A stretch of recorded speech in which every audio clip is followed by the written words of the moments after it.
What's goody, y'all? Buckle up, coming through on a quick drop.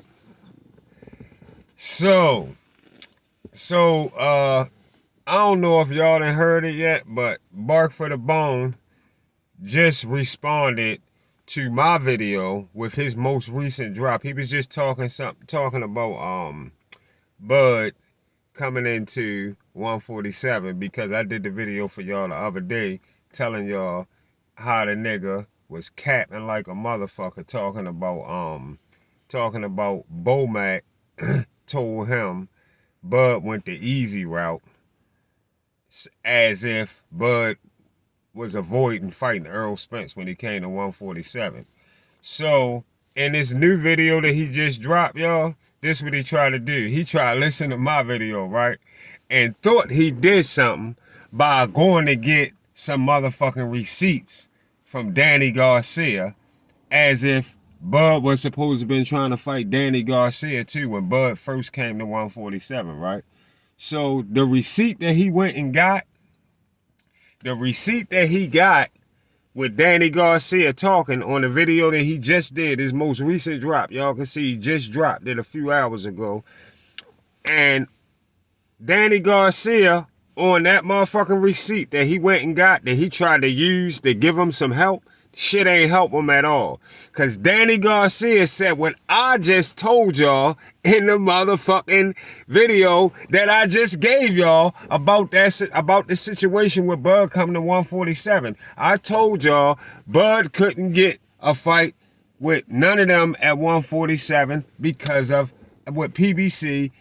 When he came to 147, he couldn't get a fight with a PBC fighter because of politics. And he definitely wasn't getting the Earl Spence fight immediately because of politics. Danny Garcia, right on the motherfucking video, watch his show, dummy ass nigga. And he probably ain't even mean to make that part come on, but just was too lazy to cut that shit and do the video over again. So he left it on there. So Danny Garcia, right on the motherfucking video, telling y'all on the interview, saying exactly what I just told y'all. He said it, politics be stopping a lot of the fights from happening. Politics stops the motherfucking fights. That's what I'm telling this goofy motherfucker. That's why I was saying he wasn't getting no motherfucking fight with no PBC fighter. He wasn't guaranteed no fight with no PBC fighter or with no Earl Spence when he got there because politics definitely work with the PBC. No doubt.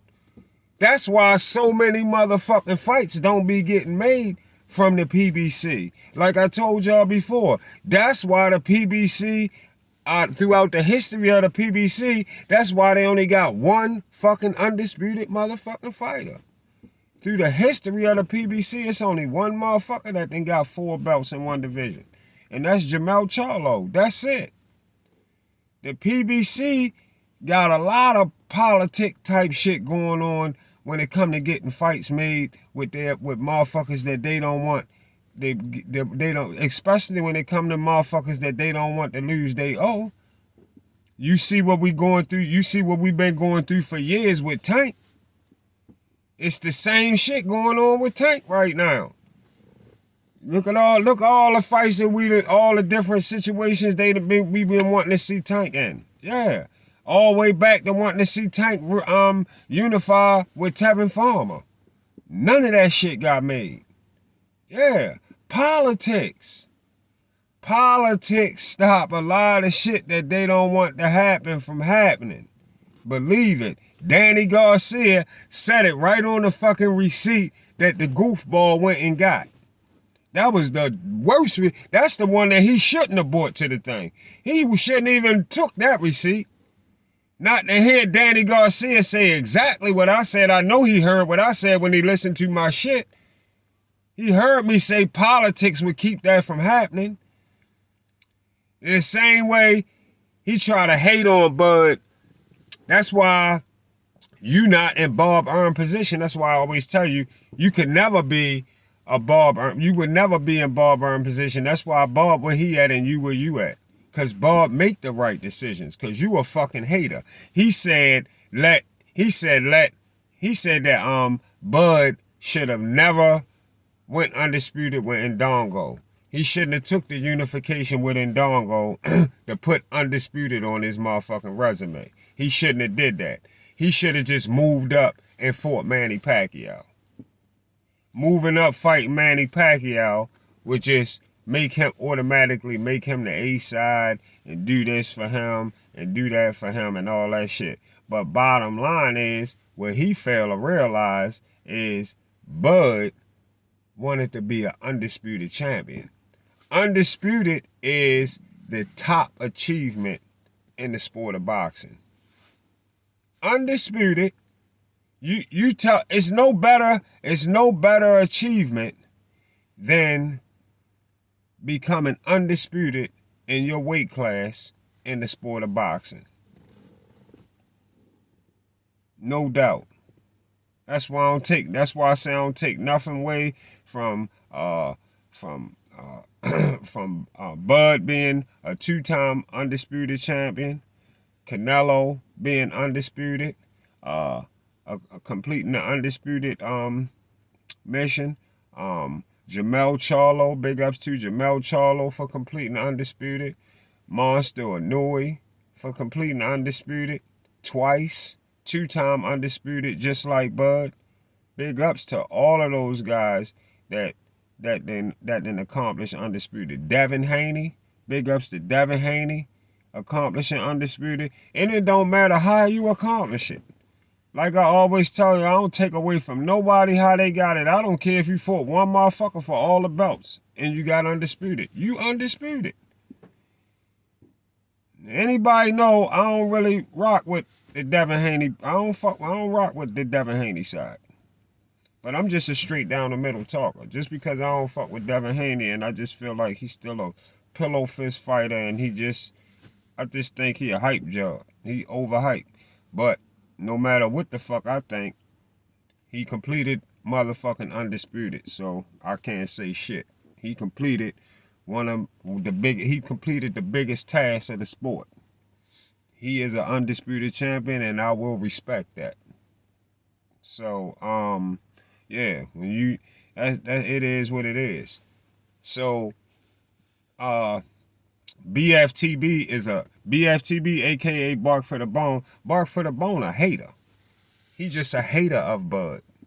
You know? He didn't want to see Bud do no fucking 2-time undisputed. That shit killing him inside. It's killing him. And the way he beat the shit out of Spence, killing him.